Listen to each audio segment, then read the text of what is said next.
Okay, we got it. We got it. We're gonna have it. So, I'm back again. Back alive. Waiting for Coco Pop. Faizo's online. Faizo, yeah, check it out. Now you can see what happens. Nice that you are watching. Yes. Okay, Coco Pop is online. Boom. Yes. Boom.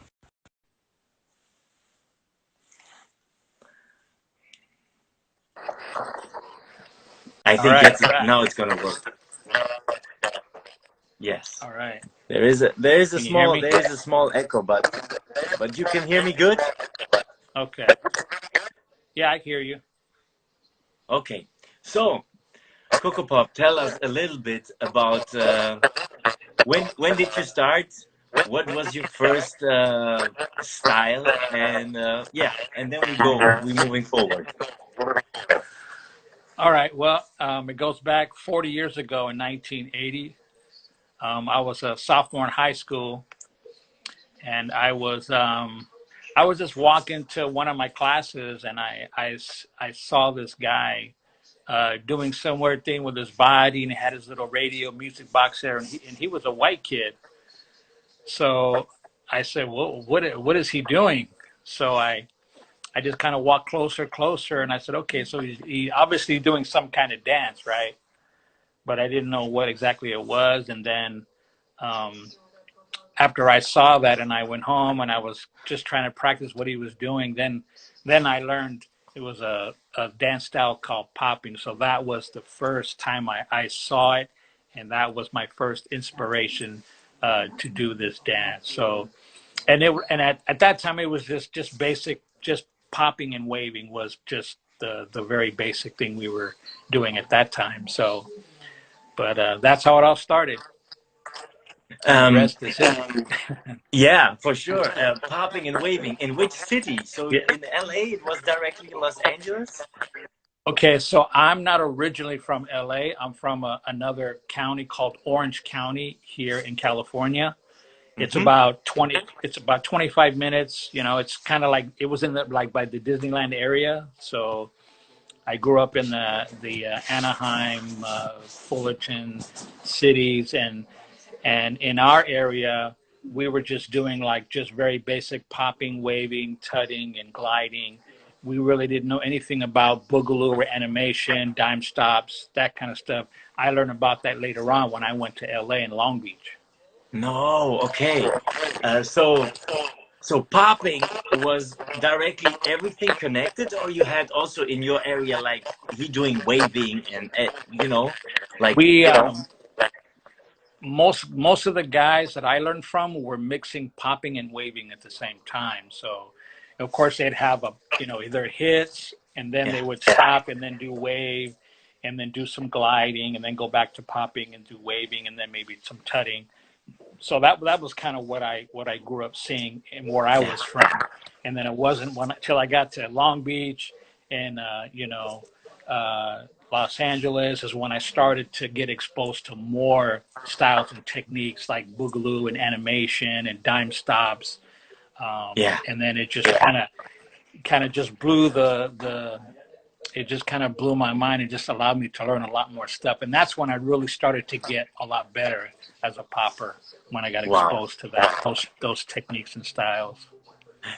And how was how because when I see your dancing, when I see your style, how you dance, Uh, I see these hands, how you move the hands, and how you go to the cobra and do like yeah, snaking waving.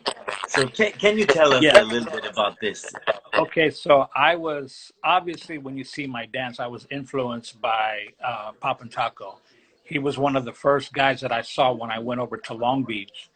So Okay. when I saw him, I was very like I could not believe what I was seeing, first of all, and Wow. then I couldn't understand where his hit was coming from because he hit so hard with so much power. And then he was doing the snake style, and I was like, oh my god, I want to learn that. Mm. So it wasn't until after that I tried to practice what I saw, but because I didn't understand the technique, what I was doing wasn't very good. So then I just kept going back to this place that I saw him, and I just would sit and watch and just study. I still couldn't understand the hit because his hit was so strong. I couldn't understand where the power was coming from, but I got the basic idea of the snake style, and what I learned later was the cobra. I started to learn just the rotation part, and then once I started to learn the rotation, then I just had to learn how to do the feet, and but I would use and then as you see, my dime stops is something that I use a lot in my dance. So when I'm preparing or I'm going to go from one thing to another, I'll use dime stops as a way to transfer over. So if I'm just popping, I'll use a dime stop, and then I'll start doing the cobra. So I use that together, and then I finally started to get the cobra and how to do the feet work, and then how to incorporate all that together. And then my ultimate goal was I wanted to be a popper who had a nice clean hit with Yeah. nice wave and nice cobra, and that was my goal. So I think I oh this is nice that you say this because many dancers I think today and the new generation today they start dancing only with one goal, maybe to become famous or to become successful, right? But when I hear this, Yeah. that the goal was to be clean or to have a nice hit, you know, It was, your thought was very dance wise, right? yeah, it was only dance related. It had, Hollywood wasn't in my sights at that time. Obviously, when we first started, it was just the love of the dance and the love of music. And Mm, so foundation was the most important thing. If you called yourself a popper, you have to have a good hit, right? yeah, So that's all I yeah, practiced, makes just sense. popping, waving, technique. It was all just technique. I didn't care about musicality. I didn't care about all the other stuff because I knew all that would come later. Even though I didn't understand the terminology at that time, it was just about just learning how to hit and be able to do some moves. And then later on, obviously now the new generation, it's all about musicality and all those kind of things. But for me, it was just popping, good technique, being able to hit in any position. I had to master just the art of just the pop. That's the most important thing. So nice to hear this. Yeah. Um, so so I think so you lived also the time with Radiotron, right? Yeah, I was, had the great fortune to be born at the greatest time and learn dancing at the greatest time, what I believe in the history of popping, which was the early 80s. And of Hmm. course, the Radiotron was a place that we used to go to when we were young, young teenagers. And, everybody was there. You can name almost any OG, and I've seen them there. I saw them at their prime, at their best.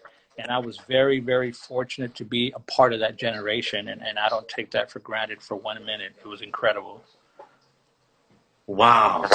Can you tell us because they're so nice words. Can you tell us a little bit um when you compare the early 80s with the time now, how the popping community are and how what is the main difference?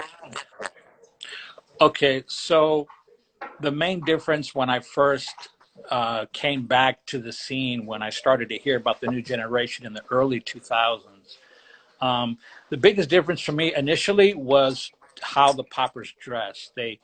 We came from an era where we wear a lot of suits and outfits and stuff like that. And now the poppers these days wear a lot of just regular blue jeans, t-shirts, and sneakers. So it was hard to identify who was a popper unless you see them dance. So that was True. really the biggest difference. But over time, and I'd have to say, even in that, it was hard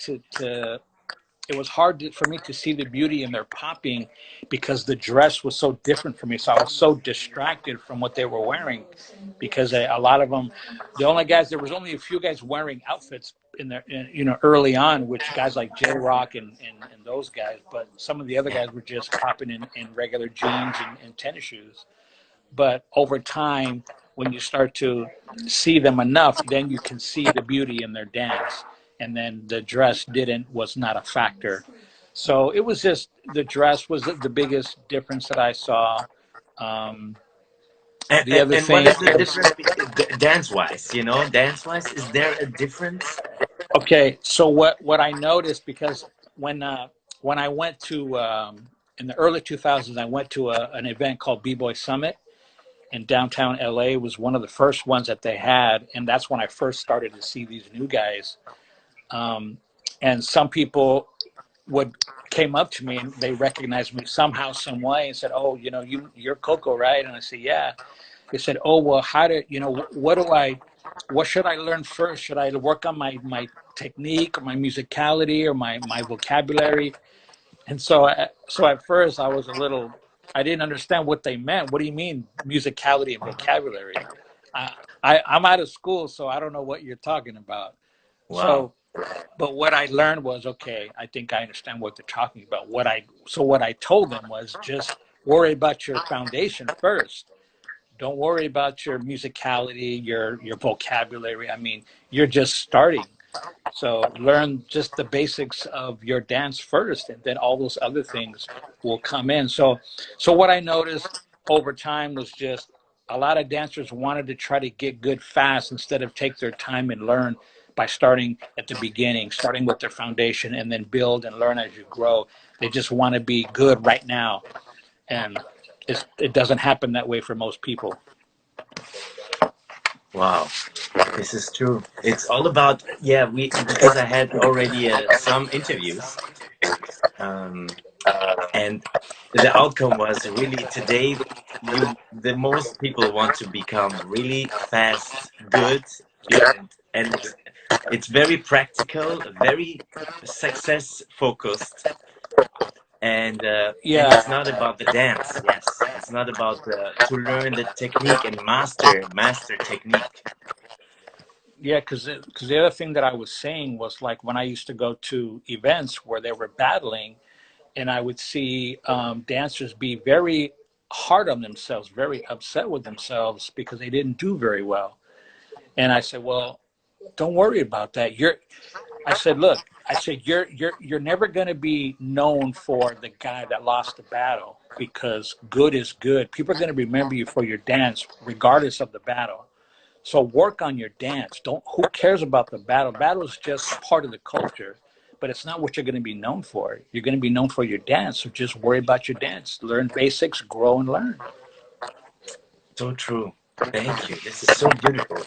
Um, okay, so when you compare the battles, the old Hmm. battles, the Radiotron time battles with the battles Yeah. today, yeah, tell us a little bit about Well, this. the in terms of just going to an event and getting into cipher battles, it's the same as it was in the '80s, where guys just Mm, get down in the circle or guys call each other out. That mm, part has never changed. But when I was younger, there wasn't that many battles events. It was more like dance contest. So mm. you had to put on a show, basically, is what you had to do. And so what we did is me and my friends just put routines together to do the competition and then try to win the competition that way.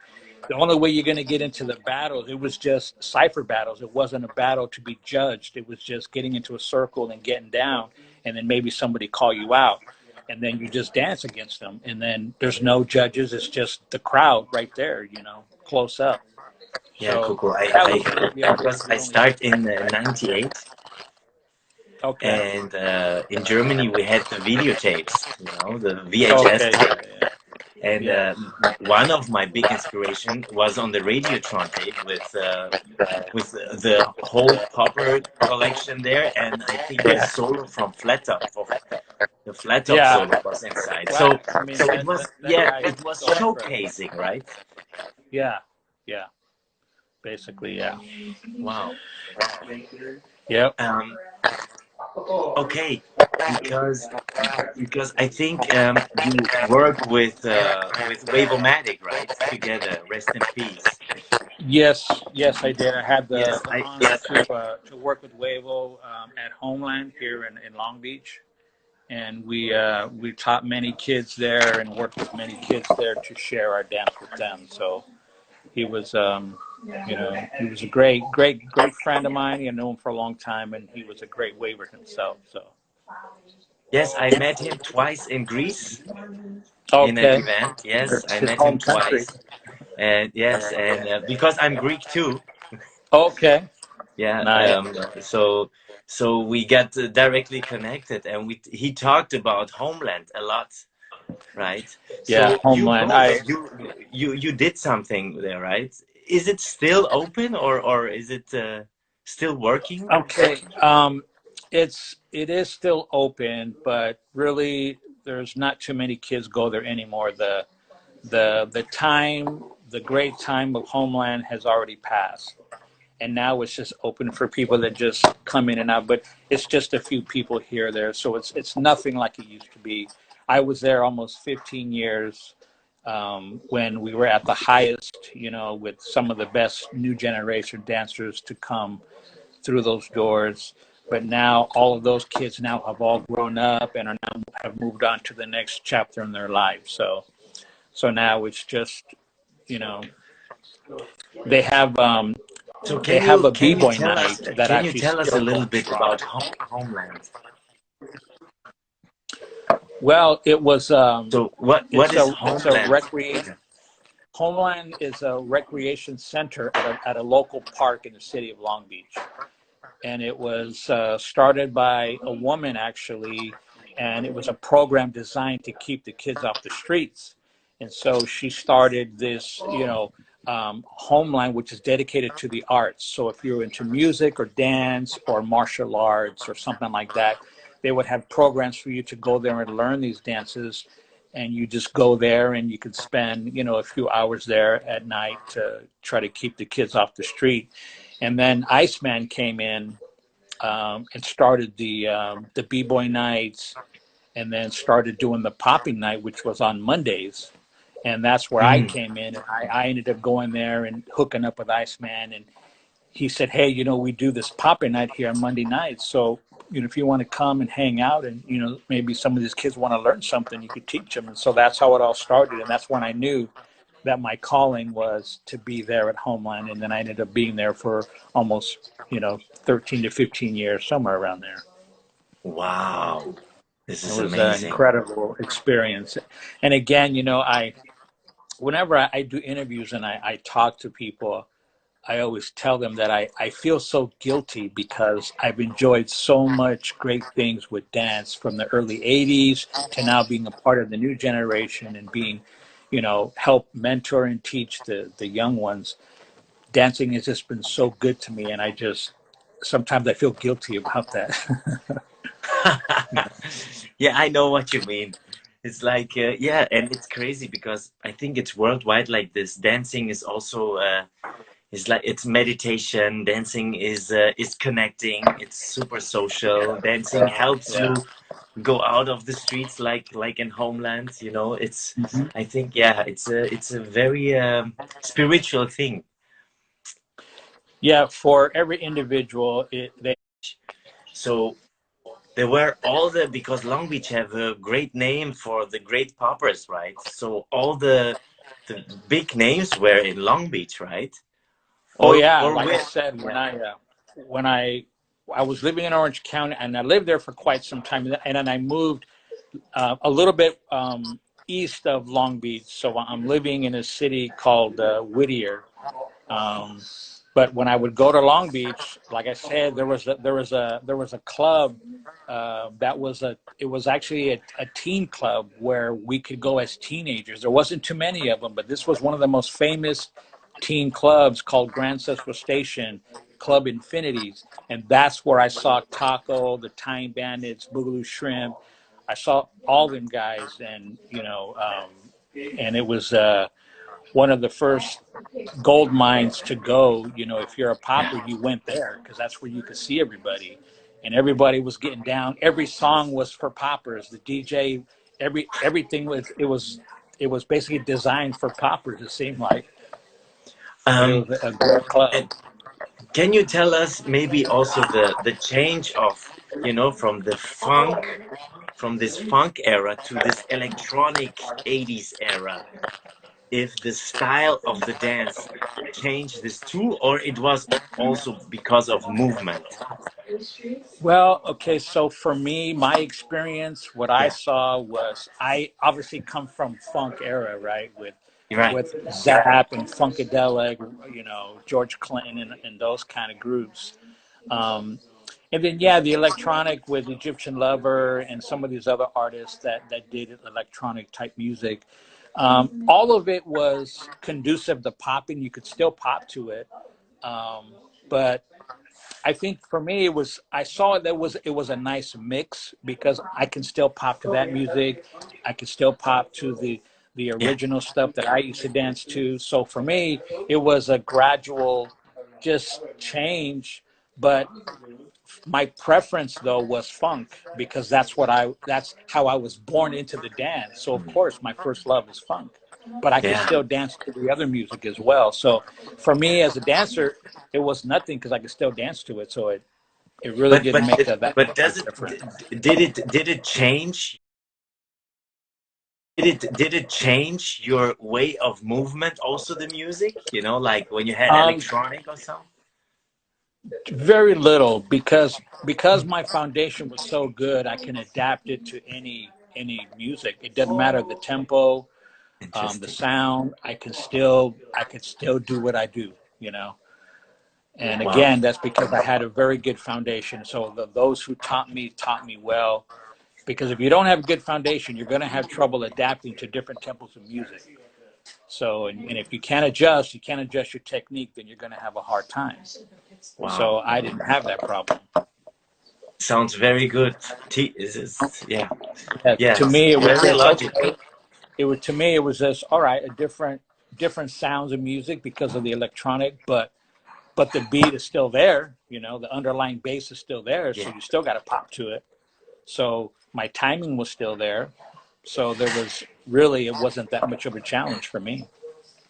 And what do you think about, like the terminology right now? Because there's people, there are dancers, there are OGs outside. They say popping is a dance style, and there are OGs. They say popping is the umbrella term of all these dance styles. So, in your time and in your experience, what did you, Well, yeah, how do you think about I this? okay, so now I understand both sides, but I grew up with the umbrella term popping, and then you can do waving, tutting, and all those other things under the umbrella of popping. Hmm. But now it seems like there's the umbrella term is street dancing, and popping is its own style, waving is its own style. So now I understand Yeah, both sides, but again, I was born to it with popping and then everything else. yeah, But I know that others see it as well. No, it's street dancing, and then popping is its own style. And okay, I can understand that now. Maybe 20 years ago I wouldn't have understood it, but now I do because now 40 years later, you learn new things and of course, learn of course.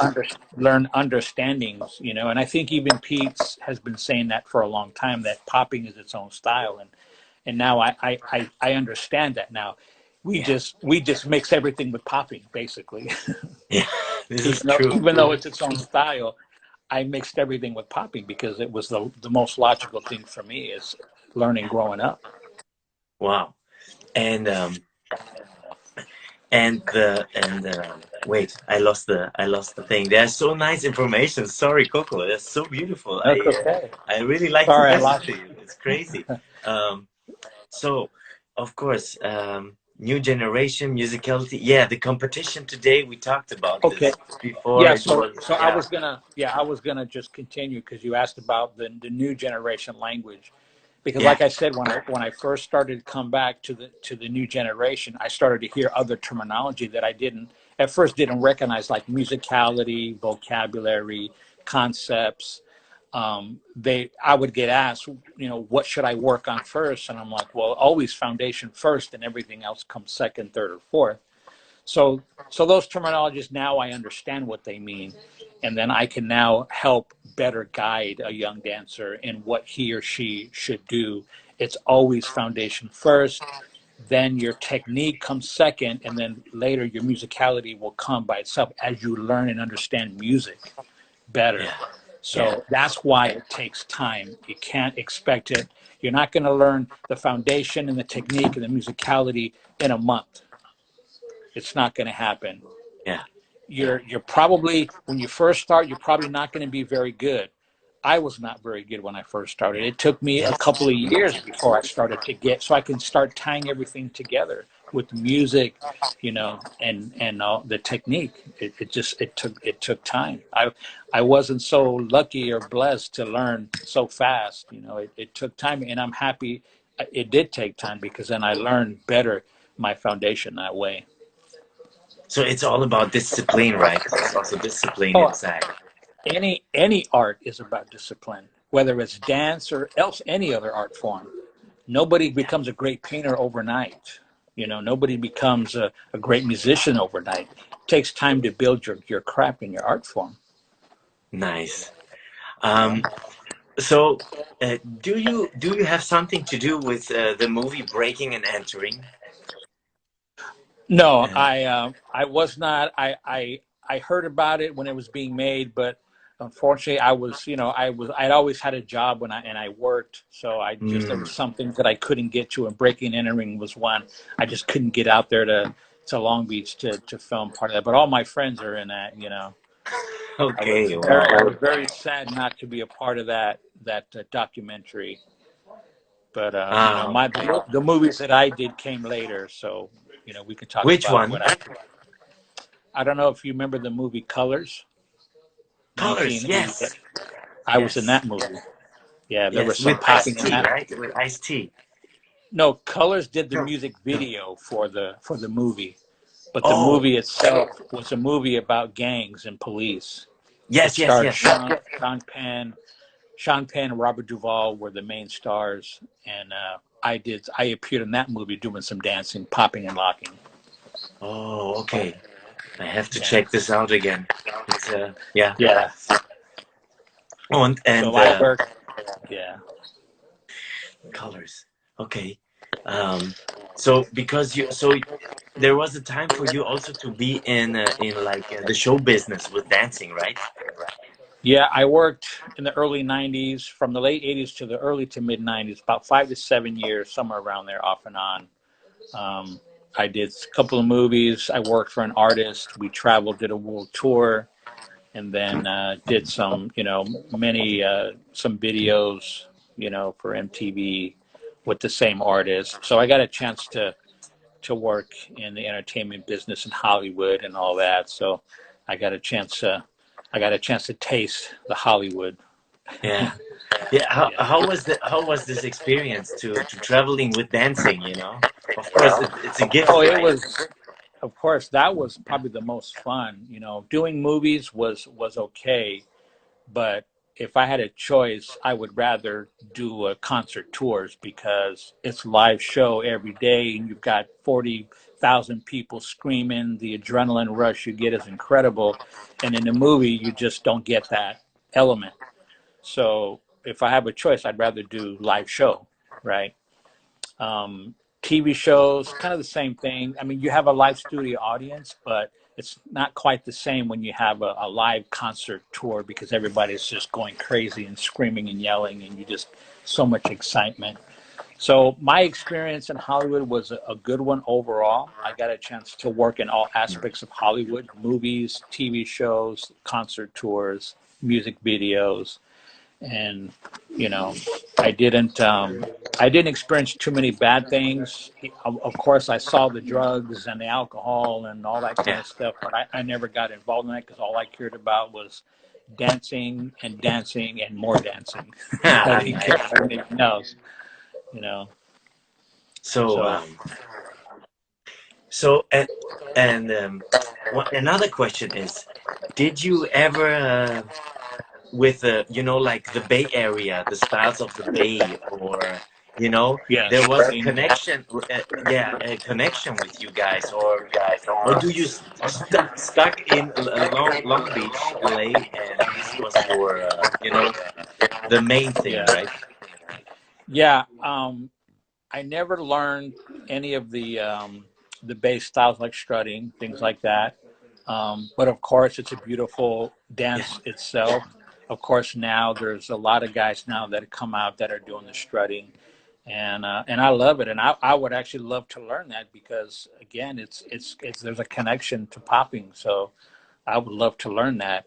But most of the guys here in LA were just doing what we would say LA styles with just popping and waving and animation, boogaloo, tutting, and those kind of things. And there wasn't too many strutters. The only ones I did it were the Booyah tribe um, Mm, from Harbor City, the Samoans, because they came from up north. And then mm. they settled in Carson, and then they were called the Blue City Strutters, and that's when they were doing strutting, and it was like, wow, we never had seen that before. I had never, at Wow. least for me. Yeah. So it was Um, nice to see that. yeah, you talked about the Blue City Stratus and the Samoans because Manny B in another interview I interviewed I think five days ago. Yeah, He yeah, said that the Samoans they were so connected and they spread so many styles, right? And there is yeah, such a strong for the history, such a strong root, right? yeah. I mean, I wish we would know more, at least at that time, about the Bay styles, because we were just focused on what we were learning in LA, and really didn't pay attention to the anybody else. So it would have been nice to have more visibility with those guys from up north. Whether it's the Bay or East Oakland, or some of the other older guys that were dancing back in the early '70s. I wish I could have seen more of them. Even back then. Wow. Um, that way, there could have been more, integrating of styles with LA styles. You Yeah. know. So it wasn't like because I heard also like my borough that's this style and your borough that's another style, and then we meet and battle against these styles, right? So how was the Yeah. exchange before, like in Radiotron? Like there Oh there well, was an exchange, or we it was had more like a more battle attitude? How what was the it was mindset? it wasn't we didn't think about exchanging. It was Mm, battle mode. It was territory. It was crew. You were representing your crew, and you were just at that time you were just out for dancing blood. I should say. So yeah. it wasn't really about exchanging styles and learning, nothing like that. I mean, yeah, you could see someone dancing and say, "Oh, that's pretty cool. He did that thing," but it was just, you were representing your crew and your territory, so it was just straight battle. Yeah. So what was your crew back in the days? Um, the one that I belonged to for a long time was a group called, interestingly enough, we were called the Rockin' Lockers out of Orange County, Uh-huh. because our crew, we had like 20 something members. We had poppers, we had lockers, we had b-boys, we had girl poppers, and we had little kid breakers. We had every kind of weapon you could imagine. So whenever we went to an event, or a party or an event, if there was some girl out there dancing, well, we had a girl to battle her, or if it was a boy, we would go do it. If there was a kid battling, we had kids that could break and b-boy and do flips. We had kids that could do in battle. So our crew was one of the more dangerous ones in Orange County, because we had everything. Wow. We had everything. And then later on in Long Beach? Well, what later on in Long Beach, it was basically just me and a few people, because a lot of our crew, they didn't go outside their city. Only myself and a few others went outside into LA and Long Beach, for whatever reason. Yeah. But Like, yeah. that's just and then I started, I would just go out with like one or two guys, and then we would just go to Long Beach and go to the clubs and just start watching, just because we didn't battle too much then, because again, we were in Orange County. So LA was one step ahead, because they had other styles that we weren't doing, and Mm. it was still a learning process for me. I didn't want to be foolish and think I'm just going to go out to LA and start battling dudes, when I saw what they were doing, and they were doing stuff that was far more advanced than what I was doing. So I was smart. Yeah, I learned those different techniques, and I brought those back to my city, and that's when I started to get a lot better as a popper. yeah. And when you so of course learning never stop learning. That's the Yeah, goal. So yeah, how was important is to have a crew because today I don't see any more crews. I start with I start with the b-boy crew and I was the popper in the b-boy crew, right? yeah, yeah, So yeah, yeah. It seems like nowadays you don't see too many crews out there. Back when I was young, you had guys, for example, of course, you had the Electric Boogaloo's. You had the LA City Rockers out of the Valley. You mhm. had the Long Beach Time Bandits out of Long Beach. Unique Dominoes were out of LA.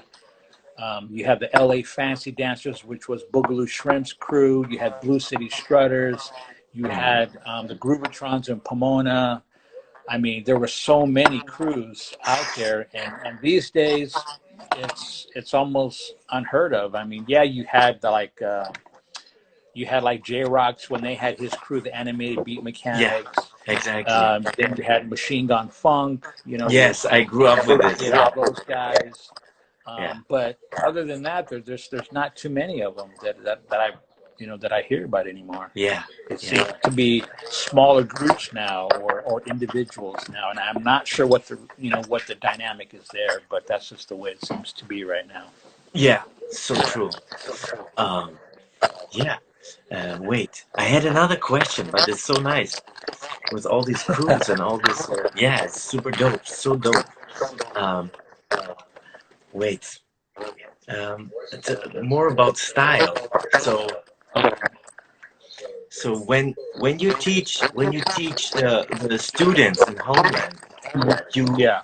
what is the so I don't want to see movement, but what are the main the what are you focusing? Is this what you just said, like the dime Yeah. stop, the pop, the Let me. waves? Yeah. Yeah. My anytime I have a new student who doesn't know anything, then Mhm. of course the goal is to teach them how to contract, how to achieve a pop, because that is the most important and actually is the most difficult to learn when you're being a popper. Because if you cannot generate a pop, then you'll never be a popper per se. So Yeah. the important True. thing was to show them how to generate a pop or a contraction. Then once they learn that, then I usually ask them how do they see themselves as a dancer? How do you want to what is it that you like would you like to do and learn? And then I would leave it up to them to tell me because everybody has their own journey. But if you're going to start with popping, then you first got to learn how to hit, and then from there your journey begins and how you will go. So, and then a lot Okay, of there is times, a difference between a pop and a hit. well, it's a For subtle for, for you, difference. for you. Yeah, for me, it's synonymous. I mean, a hit, like if if you're a boxer, you hit your opponent, right? So you're making contact, and it stops.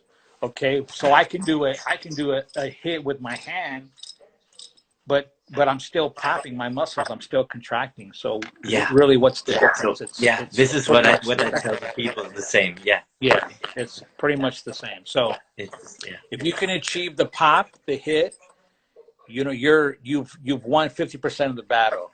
Then the rest is about your journey, how you want to move, what kind of Yeah. moves you like, what do you want to learn, what do you want to mix with popping, because I think some people may just a lot of people like to do funk styles to mix popping with boogaloo, and then but more and more now people are mixing more like popping, waving, animation, and boogaloo Yeah. together. So they're mixing a lot more styles these days.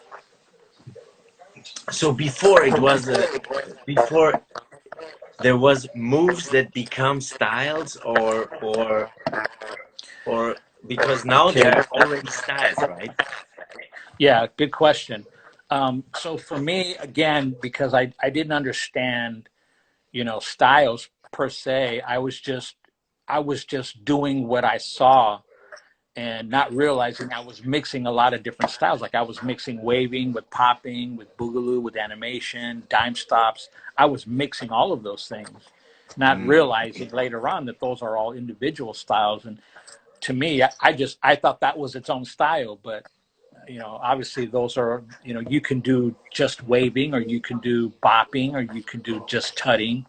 But I was just Interesting. mixing everything, because I just thought that that's when popping was at its best, when you can mix everything in a way that just makes everything look so smooth, and all your transitions are very smooth. And Wow, great. This that is that's what very I did. interesting. Yeah. Because today, still with all the informations we got, still the people have actually this mindset of mixing is the best way, and I mix it how I want it mixed, and this is the my individual mix of the Yeah. styles, right? Yeah, exactly. It's how you want to mix it. I mean, and there's some people that just want to be wavers, and some people want to be Yeah, of tutters. course, But for the of course. most part, you're going to see a lot of people mixing things, waving with popping, with glides, and that sort of thing. So you Yeah, see a lot more mixing than I think than ever before right now. yeah. This is true. This is so true. Um, do you have in mind a battle that you're never gonna forget, and it's a nice this was one crazy experience for you, you know? Well, one Maybe one a in battle that you particular. saw or a battle that you had. Okay, so one that I had personally was there was a guy, for whatever reason, every time he saw me, he would come up to me, get in my face, and want to battle me every time. Wherever he saw me, whatever club I was at, he would just want to battle every time. So okay, so every time I saw him, we would battle.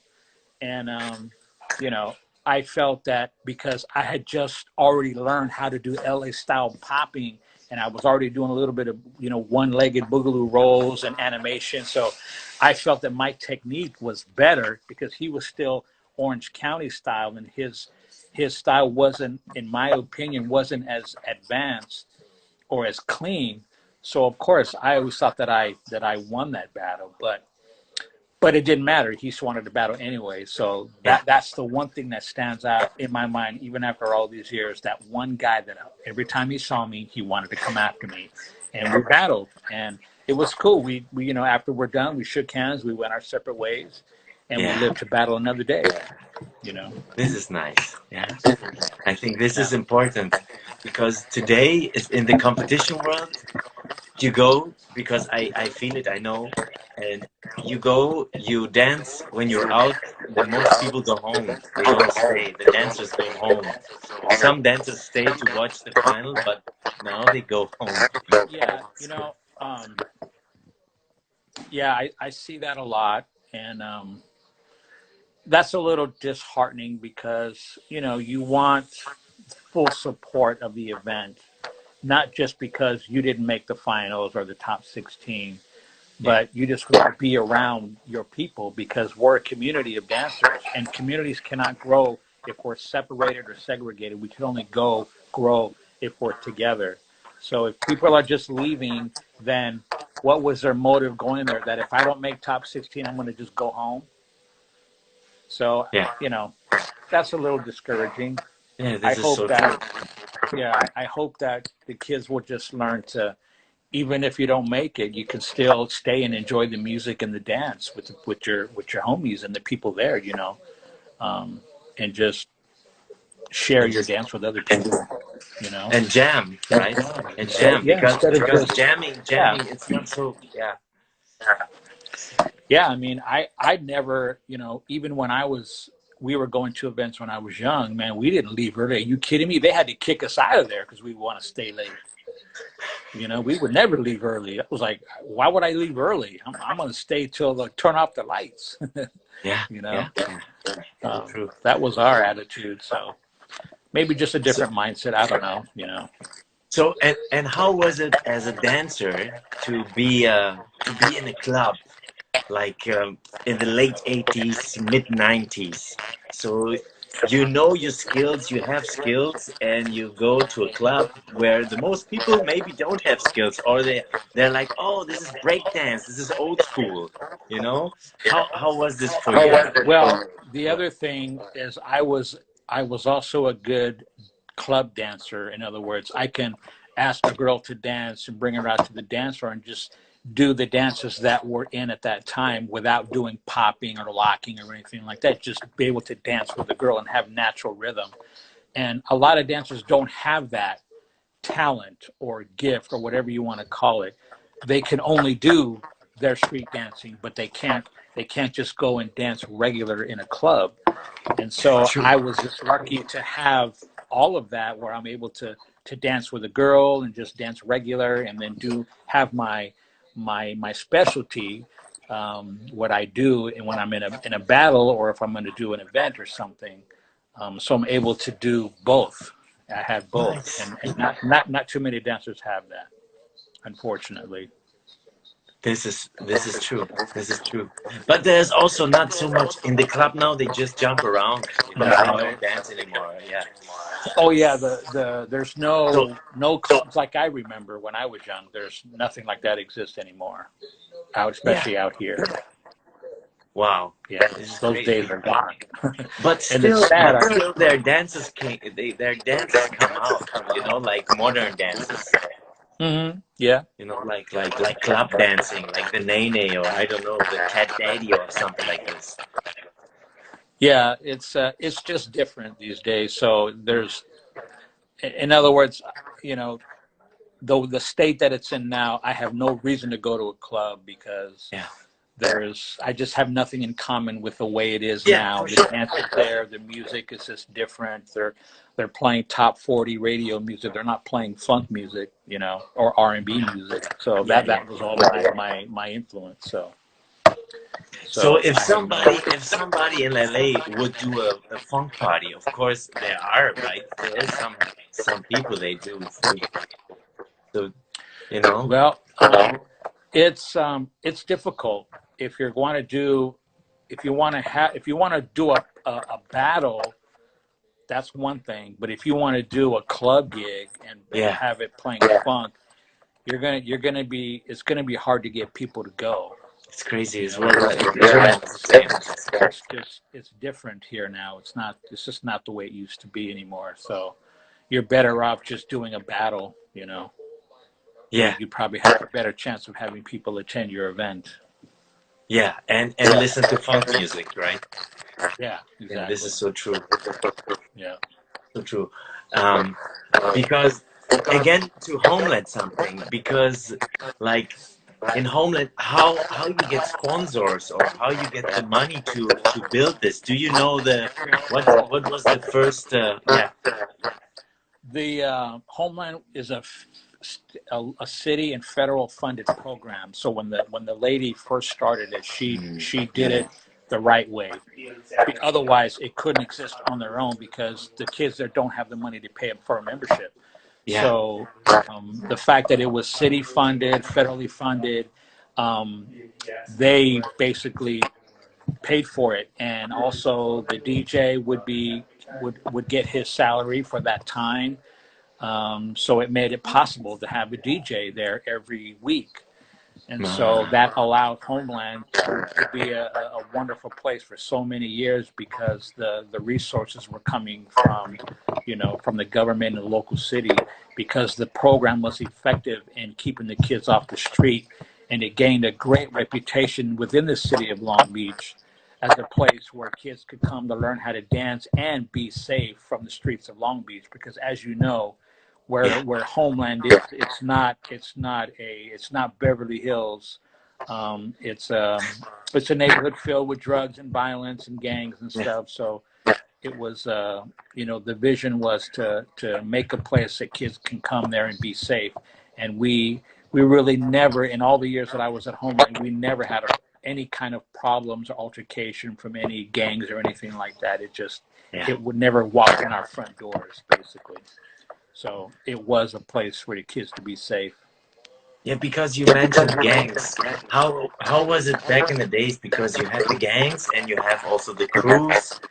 You had also Yeah. crews out of gangs. It was how was the yeah, Well, if you were gonna, you had guys that were dancing out of Compton and Watts. They were either ex-gang members or current gang members, but they were Wow. poppers too. And, Yeah. you just, if you were going to battle those guys, you just make sure you keep it dancing, because if you're not a gangbanger and you're battling and you're getting out of control, you could get Yeah. hurt. So you just had to be careful. Know who your enemy is. Basically, is Of the course. moral Of of that course. story. Of So course. Of course. you And know, but when you um, is it still like this in LA, or you um, know?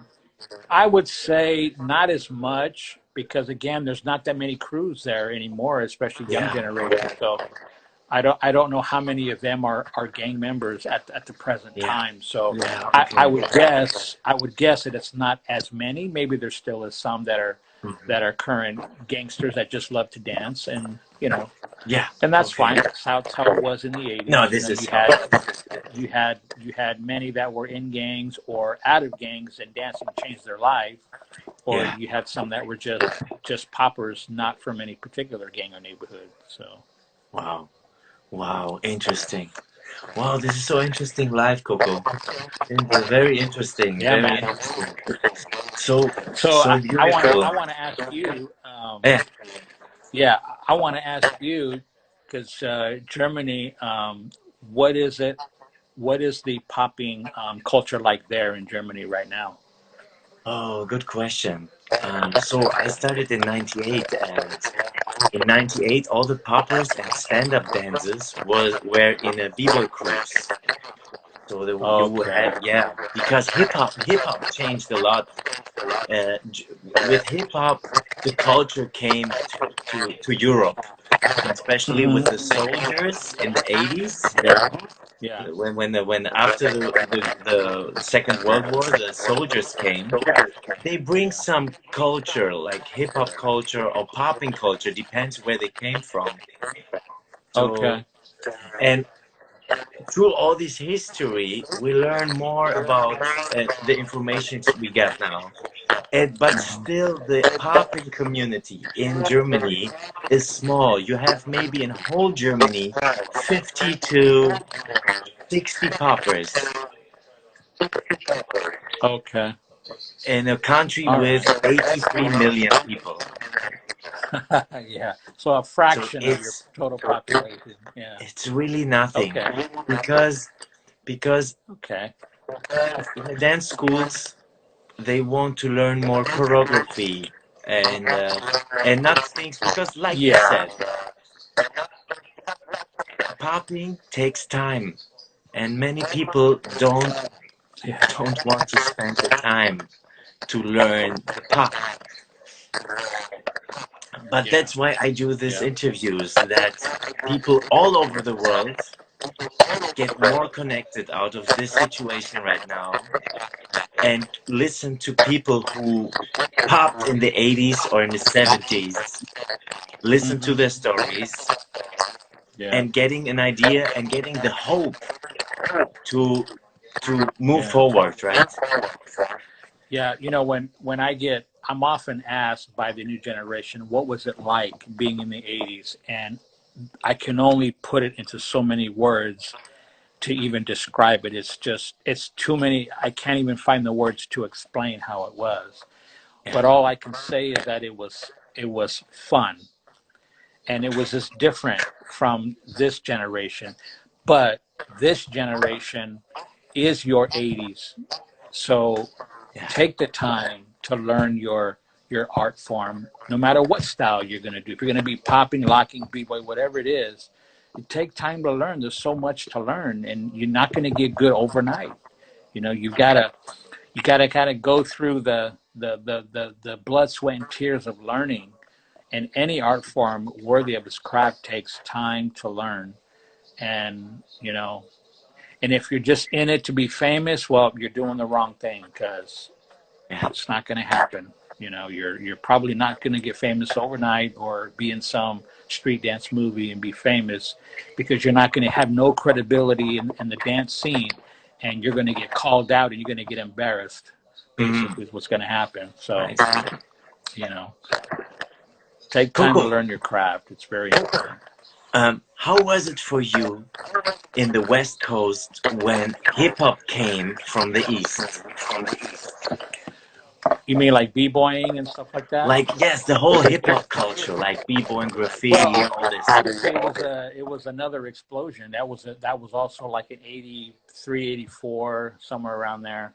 Um, Again, when b-boying came out here, man, it was like another explosion, just in a different dance style. You know, a lot of the some of the poppers that I knew actually converted to being a b-boy because they just fell in love with it. Wow. Um, but yeah, it was a game changer. You know, it's so much, something else, to do, and Yeah. something else that you would see at a jam. Now, when we used to go to our jams before, it was just poppers. You know, it wasn't even locking. There were hardly any lockers at all when I was young, at least where my city that I was from. But the b boys, oh, it was so many b boys came out of that movement when it came to LA, and it changed the way some of these events were, because now you had another style of dance to watch and appreciate. So yeah, it caused a big change out here on the West Coast. It was Wow. and then it went commercial, and then you saw b-boys in commercials and then movies, and then you know it caused And for what some it gave them a way of life, a way to make money, a way to make a living too. and what do you think about the term electric boogie that the New York came? Because I ask you because in Germany these terms came like breakdance and electric boogie came to Germany in the 80s, right? Hmm. And this is actually the history in Yeah, Germany yeah. how yeah.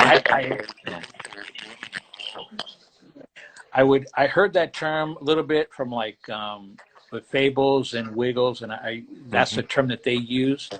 It's not a term that we used, obviously, here in LA, but it was Yeah. something that they used. And it's, for me, it's fine because it's how they identified their culture at that time, and that's the term that they used. So, I can accept that. We just say it's popping, and then later on there was a debate: oh, is it popping or pop locking? And then we had that whole debate. Yeah. And Yeah, but yeah, yeah. Right. it's however you were born into the dance is the term that you use. I was born into it as popping. Yeah. I wasn't born into it as electric boogie or pop locking. Those terms I learned later on. But but it's not like I know what they're talking about. I know what they're referring to. It's not confusing. So it's just how they were brought into the dance, and everybody has their own experience. So who am I to say that they're wrong, or or I'm wrong? So, You know. so this is very nice how you say this because when we take every individual, right, and every Yeah. individual have his own experience, still we Hmm. are connected through this dance and we are one culture, right? Yes, absolutely.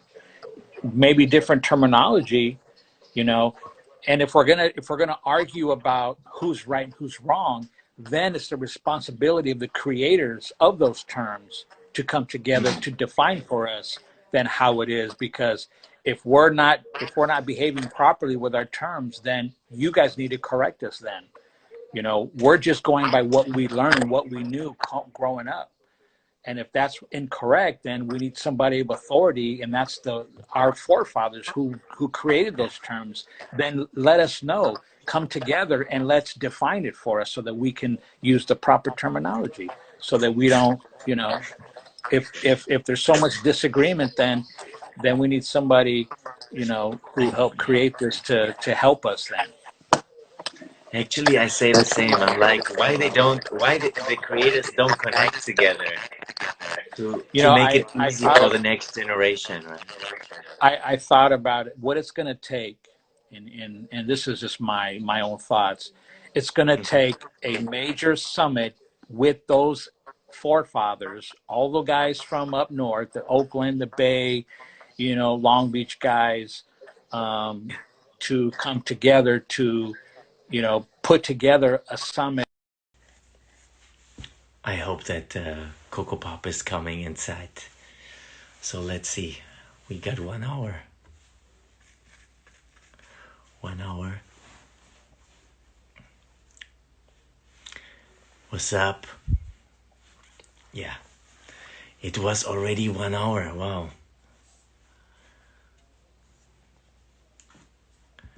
I hope Coco Pop. Yes, yes. We did. We had already 1 hour. So yes, let's do it again. We had 1 hour, and our Instagram say goodbye.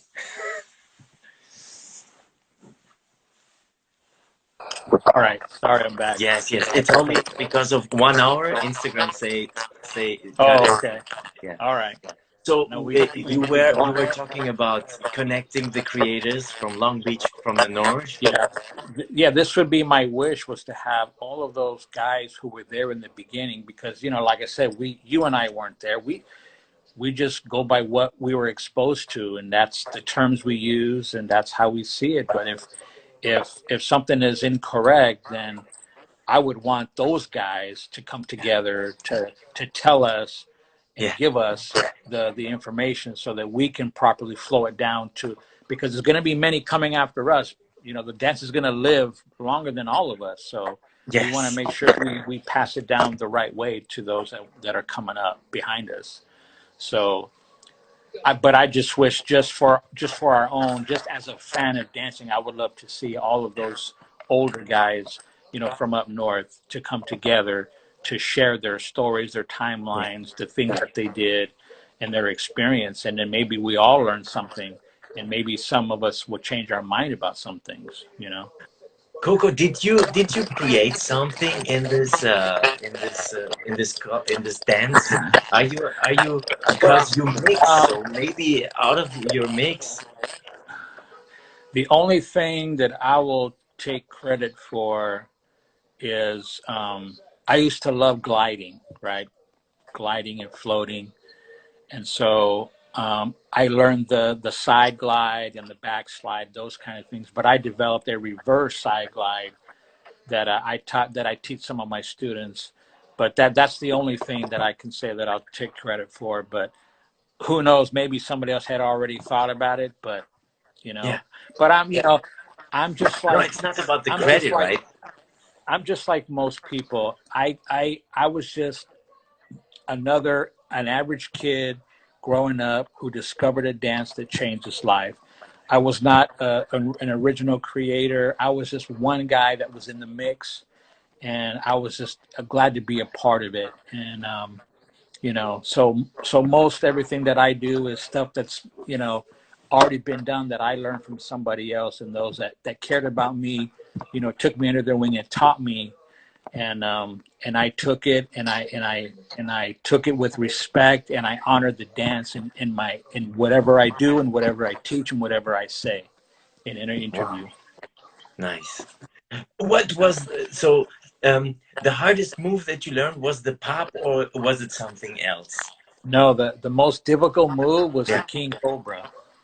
Ah, okay. The Cobra, and I saw a guy from, well, obviously Papa Taco was famous for the Cobra, Yeah. and then there was one of his crewmates from the Mysterious Poppers, a guy named Daryl Johnson, who also did the Cobra, and I had Was such. it King Rattler? No, I don't know.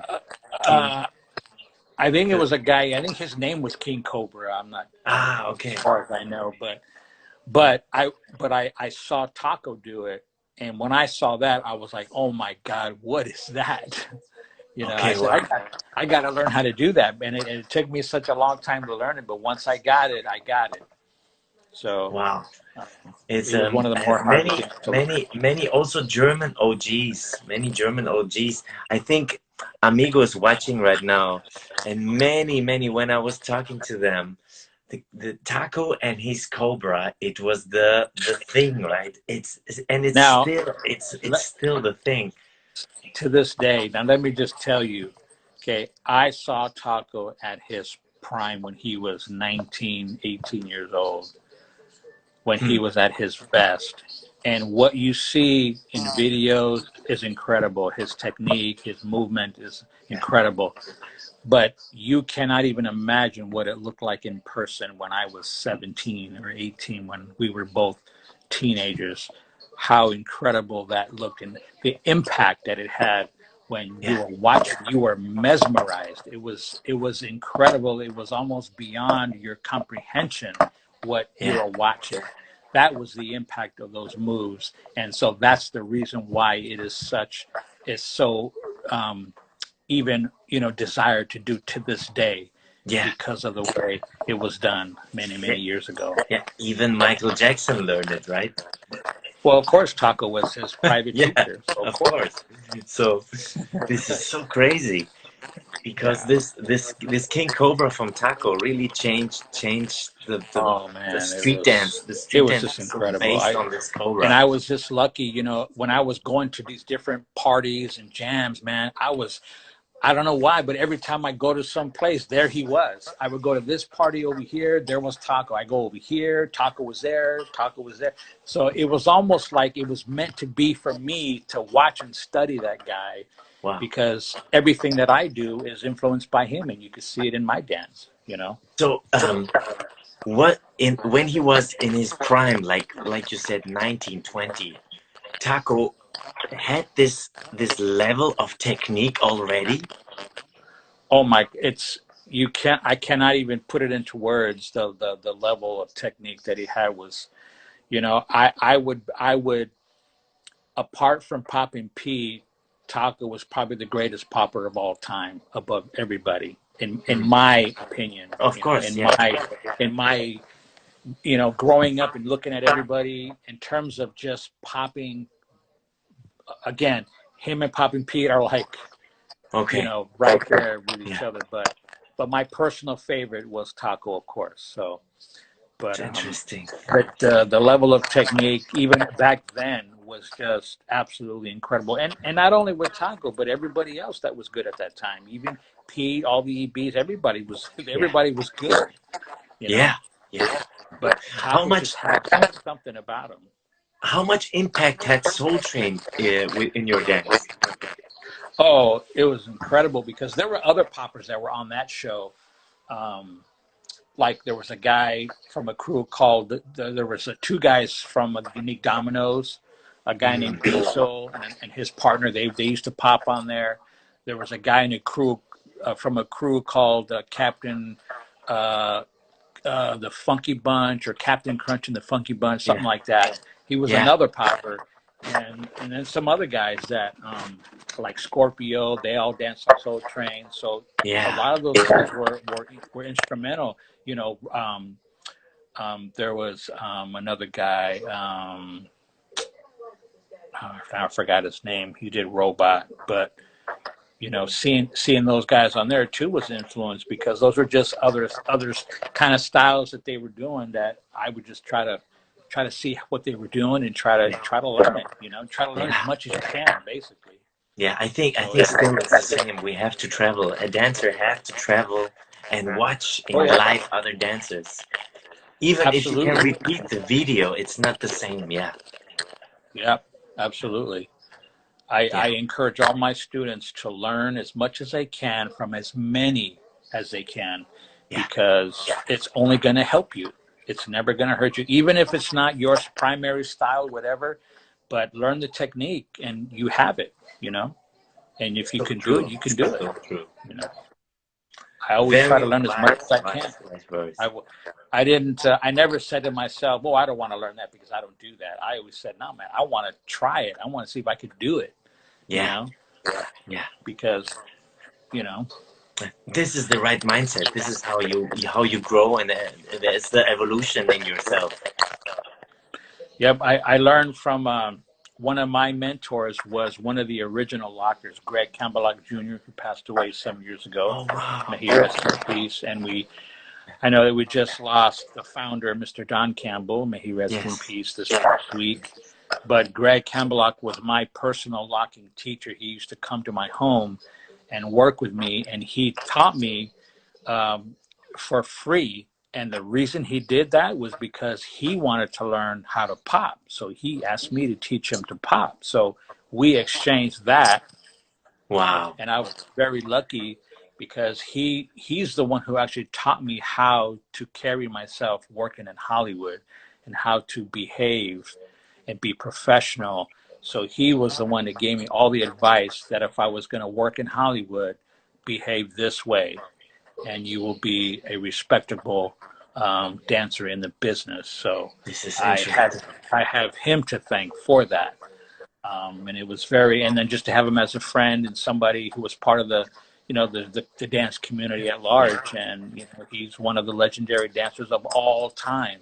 And again, another reason I feel guilty was because I had him as a teacher, as a mentor, and not very many people had that. So I was very lucky. And again, I don't take anything for granted. I have just been so incredibly blessed to experience so many great things in dance, and Beautiful. that's why I want to share it with as many people as I can, because there was others that did it for me, so I want to do it for somebody else. Exactly, exactly. So beautiful words, man.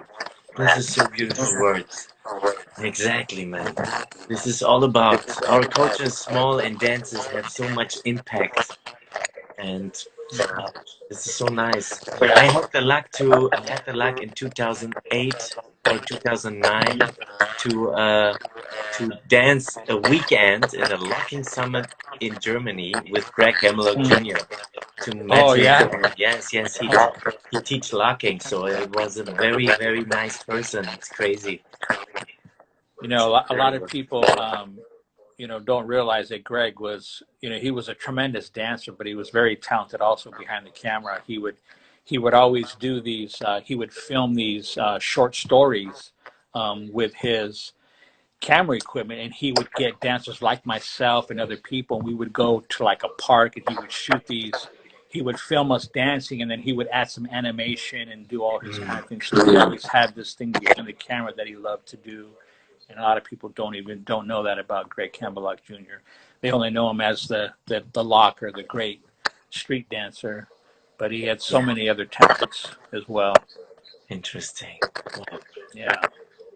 Coco, I think we got already, I think 1.5 hours. It's it's Hey, super time dope. flies when you're having fun. I really enjoy the talking, man. I really enjoy the stories. I really enjoy the knowledge. And I collect this and then I put this I'm gonna put this on a YouTube channel so Okay, great. people can listen to it, can learn about everybody. Yeah, It's all about and spreading the knowledge. It's yeah, and then my advice always to young dancers yeah, is first and foremost is to take care of yourself, take care of your body, because so many dancers don't take care of themselves. And I always true. encourage dancers to take care of your bodies. Don't try to do some crazy and risk injury. Dance. Be smart. Be wise. Be smart. Don't just dance reckless. Yeah, Because if you want to dance and you want to dance a long time, then you have to be smart. And the most important thing in this dance is to have fun. If you're dancing and you're stressed, you're depressed, or not feel good, then you're doing it for the wrong reason. This should be fun. So if you're not having fun, then pick something else to do, because dancing is not for you probably. interesting. Um, Yeah, but that's the main advice for the young dancers. Enjoy it, have fun. It's a way to express yourself. It's a um, great, tremendous art form. okay, another question, maybe a last question is Sure. because you have spirits, they're very competitive.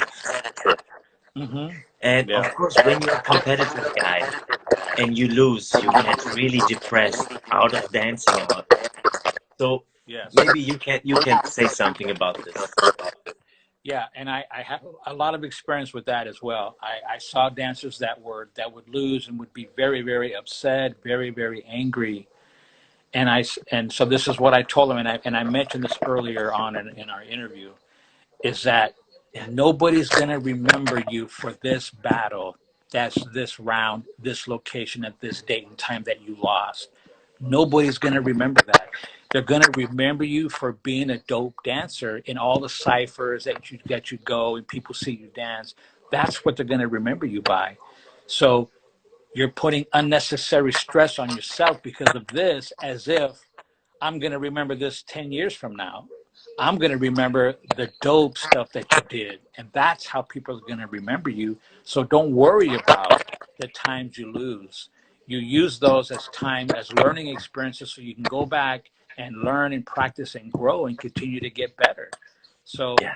actually losing is your best friend because it's going to cause change and cause you to get better later on. So don't put too much pressure on yourself because this is all about having fun. It's about self-expression, you know, and showing your art form to other people so they can appreciate it and enjoy it.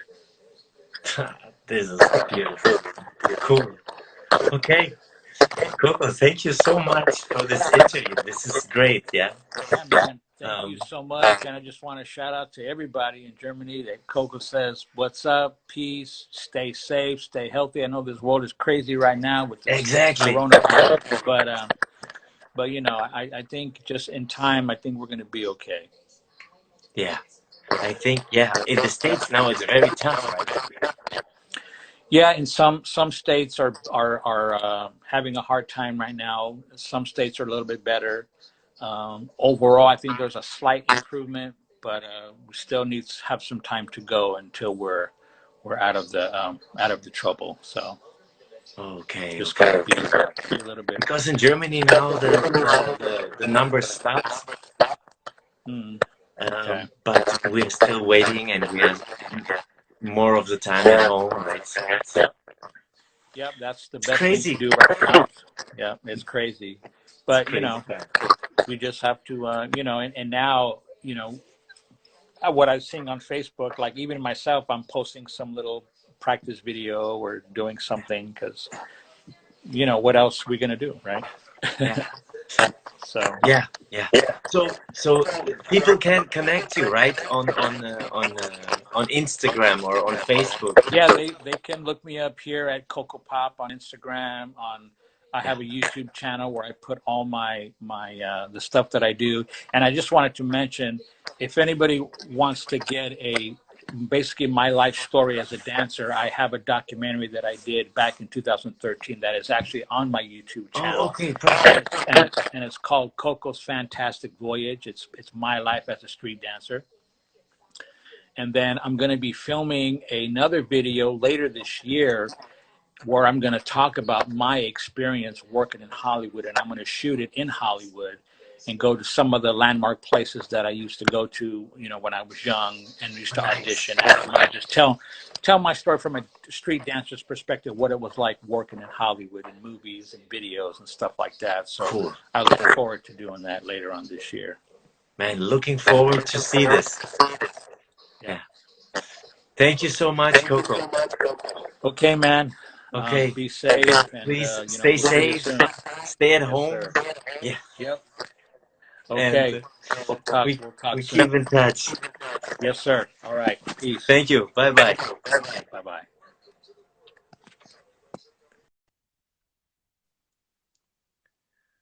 Wow. So everybody, this was Coco Pop from LA. Crazy, crazy. I'm gonna put this interview, of course, in on YouTube, and I'm gonna put it right now for 24 hours. You can watch it, and you can screen record it. You can do whatever you want with this. Amazing, no, amazing knowledge. I'm so thankful to have the chance to talk to this guy. Incredible. Thank you for watching. Thank you for watching, everybody. Take good care. And next Sunday, I have Mr. Smooth, Hugo, and maybe if I have another one, I'm gonna tell you, or I'm gonna write it on in my story. But yeah, for sure, next Sunday, same time, Hugo, aka Mr. Smooth. Take care. Goodbye, and have a nice night. Have a nice day. Have a nice sleep. Love you.